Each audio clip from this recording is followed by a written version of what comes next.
حضرت دیاد نے کیا بنایا؟ زمین پر ایک ایسا شہر ہے جہاں پتھروں میں بھی تاریخ سانس لیتی ہے، جہاں ہوائیں بھی کسی قدیم تسبیح کی گونج اٹھاتی ہے۔ یہ شہر ہے بیت المقدس، اور اس مقدس زمین پر جہاں آج مسجد اقصی کھڑی ہے، وہاں سب سے پہلے کس نے اپنے قدم رکھے، کس نے اس زمین کو منتخب کیا، کس نے اپنی پوری زندگی اس مقدس مقام کے لیے وقف کر دی؟ اس کا نام ہے حضرت داؤد علیہ السلام۔ تاریخ کے اوراق میں بہت سے نام ہیں، لیکن کچھ نام ایسے ہیں جو صرف نام میں، وہ ایک پوری تہذیب ہے۔ اللہ تعالیٰ نے حضرت داؤد علیہ السلام کو ایک ساتھ دو عظیم منصب عطا فرمائے، نبوت بھی اور بادشاہت بھی۔ اللہ نے فرمایا، اور بے شک ہم نے داؤد کو اپنی طرف سے بڑا فضل عطا کیا، سورۃ سبا 10۔ لیکن آج کا سوال یہ ہے کہ اس عظیم نبی نے اپنی زندگی میں کیا بنایا؟ کون سی ایسی چیز ہے جس کا اثر آج تک باقی ہے؟ کون سا وہ خواب تھا جو انہوں نے دیکھا مگر پورا ہونا ان کے بعد لکھا تھا؟ آج اس ڈاکیومنٹری میں وہی راز کھلے گا، لوہے کا معجزہ، ایک بادشاہ جو خود کام کرتا تھا۔ یہ کوئی عام بادشاہ نہیں تھا، حضرت داؤد علیہ السلام کا ایک بڑا معجزہ تھا کہ اللہ نے ان کے ہاتھ میں لوہے کو نرم کر دیا تھا۔ قرآن مجید میں اللہ تعالیٰ نے خود فرمایا، اور ہم نے اس کے لیے لوہا نرم کر دیا، سورۃ سبا 10۔ سوچیں ذرا، وہ لوہا جسے آگ میں پگھلنا پڑتا ہے، وہ حضرت دیاد کے ہاتھ میں موم کی طرح نرم ہو جاتا تھا۔ انہوں نے اس معجزاتی صلاحیت سے زرہیں بنائے، یعنی جنگی حفاظتی لباس۔ اللہ نے خود انہیں یہ فن سکھایا، اور ہم نے اسے سکھایا کہ تمہارے لیے زرہ بناؤ تاکہ تمہیں جنگ کی تکلیف سے بچائے، سورۃ الانبیاء 80۔ لوہا جو دنیا کا سخت ترین مادہ سمجھا جاتا تھا، وہ اللہ کے نبی کے ہاتھ میں ڈھل جاتا تھا۔ یہ صرف ہتھیار نہیں تھا، یہ اللہ کا وہ انعام تھا جو صرف دیاد کو ملا، زبور، اور وہ آواز جو پہاڑوں کو رالا دیتی تھی۔ ایک اور چیز جو حضرت دیاد نے بنائی وہ صرف عمارت نہیں تھی، وہ تھی آواز، تسبیح، عبادت۔ اللہ تعالیٰ نے انہیں زبور عطا فرمائی، اور ان کی آواز اتنی پر اثر تھی کہ جب وہ اللہ کی تسبیح پڑھتے تھے تو پہاڑ ان کے ساتھ تسبیح کرتے تھے، پرندے ان کے ساتھ پڑھتے تھے۔ قرآن نے اس منظر، اے پیڑو اس کے ساتھ تسبیح کرو اور پرندو تم بھی، سورۃ سبا 10۔ اب تصور کریں، بیت المقدس کی مقدس زمین پر، مسجد اقصی کے اس علاقے میں جہاں آج عبادت ہوتی ہے، وہاں کبھی حضرت دیاد کھڑے ہوتے تھے اور ان کی تسبیح کی آواز پہاڑوں سے ٹکراتی تھی، پرندے اوپر منڈلاتے تھے اور زمین گواہ بنتی تھی۔ یہ وہی زمین ہے، مسجد اقصی کی وہی زمین،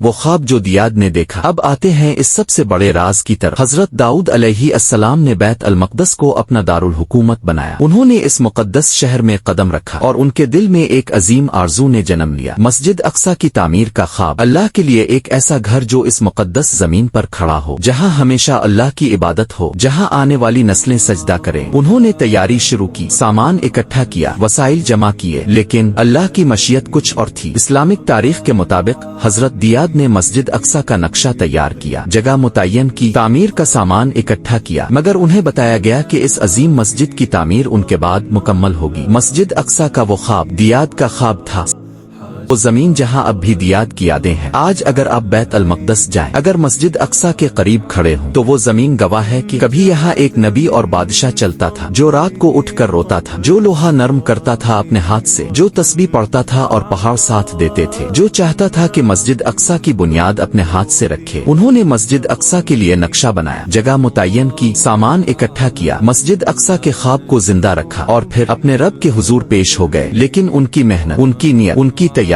وہ تاریخ میں ہمیشہ کے لیے محفوظ ہو گئی۔ مسجد اقصی آج بھی گواہ ہے کہ دیاد نے اس زمین سے دیاد نے کیا بنایا۔ انہوں نے زرہیں بنائیں لوہے کے معجزے سے، انہوں نے تسبیح بنائی پہاڑوں اور پرندوں کے ساتھ مل کر، انہوں نے بیت المقدس کو مرکز بنایا اللہ کی عبادت کا، اور انہوں نے مسجد اقصی کا خواب بنایا جو ان کی سب سے بڑی میراث ہے۔ مسجد اقصی صرف ایک عمارت نہیں، یہ حضرت دیاد کی روح کی پکار ہے جو آج بھی اس مقدس زمین سے اٹھتی ہے۔